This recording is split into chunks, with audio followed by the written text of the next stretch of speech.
Great. Yes. Thank you for reiterating that. Good.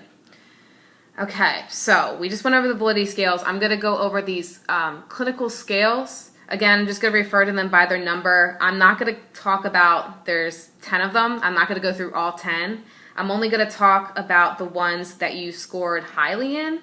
And with those scores, those high scores, there are certain characteristics or attributes that go along with them. So I'm going to discuss them. And again, periodically check in to see if you agree or disagree with them. So how does that sound? That sounds great. Okay. All right. So first scale is number 2. You scored a T-score of 80, and this is actually your highest score. It is technically marked elevation. This means that you display some depressive symptoms. You may feel pessimistic about the future. You might have guilt feelings, feel useless, and unable to function with everyday tasks. Your second highest scale is number 4, and you had a T-score of 79. So you're likely to be involved in antisocial acts, which may include lying, cheating, stealing, sexually acting out, or excessive use of alcohol and drugs. Now, those are some pretty heavy concepts that I just talked about, but is there anything that kind of sticks out to you that you agree or maybe disagree with? You had said on the second scale that the depression scale, feelings of hopelessness and kind of just, not able to do everyday life tasks, and I definitely feel like that sometimes. I'm in college, and while I will still force myself to go to class and do activities with my peers, sometimes I just kind of want to hang out in my room all day and not do anything. And I know I can't do it, but sometimes it's really hard to actually get up and go and do things. So I think that kind of ties in with the antisocial behavior. I don't really participate in anything, like law breaking, but the antisocial behavior makes sense because sometimes I just don't want to go do anything. So that makes me even more depressed sitting at home, but I have no motivation to get up and do the things I used to do. Okay, that's good. You touched on something that I definitely wanted to touch on with those elevated scores that, patients or clients with these scores are more likely to participate in those, illegal activities or highly dangerous activities. So I was going to touch base with you on that in case that was something that you struggled with, but it sounds like that's not something you're struggling with. It's more of the antisocial behavior with being social with people. Is that correct?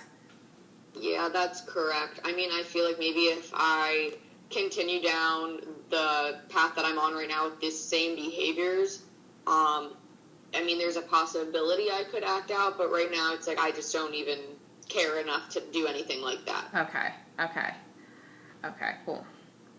All right, so moving on to number 7, you had a T-score of 74. You're likely to be experiencing psychological turmoil, which looks like feeling anxious, tense, agitated, feelings of discomfort. You're likely to be self-critical and self-degrading.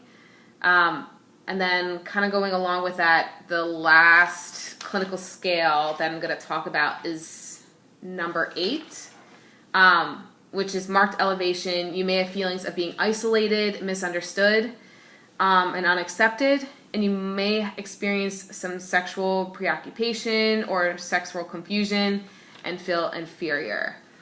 Is there anything about that stuck out to you if you agree or disagree with?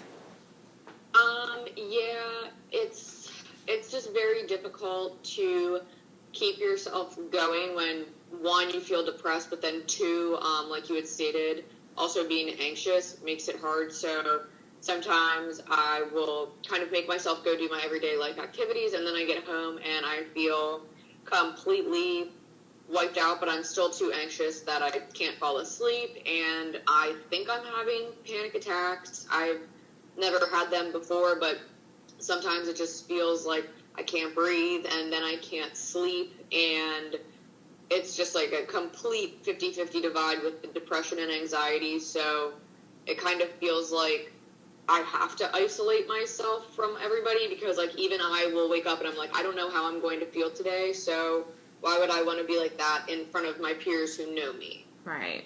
Okay. All right. So I know that this is a lot of information to absorb and evaluate about yourself right now, but I've really put you on the spot a couple of times, and you've been able to articulate yourself very well. So I do appreciate you doing that. But I do encourage you just to continue to think about some of the things that I mentioned, and we'll touch base on this next session too as well. Maybe if you change your mind about something, or maybe you realize something that you didn't realize right now. But I do appreciate you taking the time to think out these results that I shared with you. So thank you very much for that. You're welcome. So I'm just going to move on to some recommendations. I do want to just focus on those top 2 scores that you had. And there's actually, with those top 2, the number 2 and number 4, there are certain characteristics that go along with those, with scoring highly in those 2 scores. So I do want to make a suggestion that maybe you still have feelings of guilt for being a victim of sexual abuse, which that you've disclosed and we've talked about in your initial interview and a little bit today. That even though that you were a victim, that you still have feelings of shame and feelings that somehow it's your fault, that you being a victim of this abuse. How do you feel about that suggestion? Yeah, I definitely feel like I hold guilt about it still, it makes me feel bad about myself. So normally I've been able to kind of work through it by doing, school-related activities and studying and hanging out with my friends. And I came to counseling to kind of find a way to get back into that, because that does make me feel a lot better about the whole situation. Okay. Thank you, Kara, for that. So there's one aspect that I briefly touched on but didn't really go into detail about it, that according to your results that you have high impulse control problems, and along with that you might be tempted to terminate therapy prematurely. And that's something that I wanted to bring up and to address to you, that I want to encourage you that you need to keep attending therapy consistently in order to acquire the help that you're seeking. But I do want to mention that, and I don't want to shy away from the fact that you have reached out for help. That this has been difficult, and there are some more difficult steps that we're going to have to address together. But I do want to encourage you that making that step to reaching out to getting help, that's worth noting, and that you have been having a willing attitude to receive treatment, and that shouldn't be understated. So that's a big deal.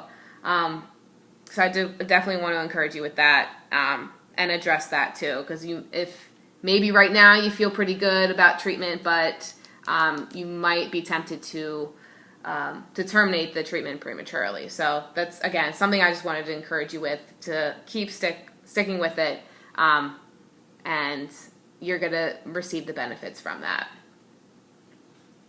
Okay. So my overall goal is to provide you with the opportunity to understand yourself better. I think we've accomplished that through this assessment that we'll further discuss too in our other counseling sessions. But again, I just want to encourage you that you are not alone on this, that this is a collaborative effort. When we do decide on specific treatment options in your treatment plan, and that I will be here with you every step along the way. Okay? Okay. So, are there any other thoughts, last impressions that you have? I thought that the test was really helpful. I was a little nervous and confused about it at first, but I think today you were able to explain it to me in a simple way, especially since I've never taken a test like this before. I was worried it was going to be like a lot of math and confusing language that I wouldn't get, but you made it very easy to understand, and I think this is actually really going to help me in the long run. So I'm really glad you actually had me take this assessment last week. All right. Oh, I'm glad to hear that, Kara. I'm here for you, and I'm your advocate. So I'm looking forward to the progress that we're gonna make together. Okay. Me too. All right. Thank you. Thank you so much.